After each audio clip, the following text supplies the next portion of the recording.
Good morning সবাইকে। Christmas তো আসতে চললো, কার কী প্ল্যান আছে? আমি তো একটা কেক বানাবো ভেবে রেখেছি।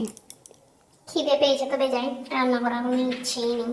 কি করব, একটু এইসব নিয়েই খেতে বসে যাই। আর ভালো লাগছে না রান্না করতে। তো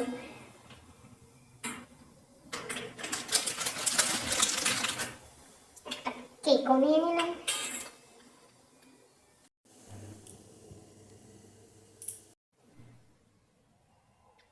দুটো রুটি নিয়ে নিলাম, 1 কাপ গরম গরম চা। একদম ড্রাই করা ম্যাগি।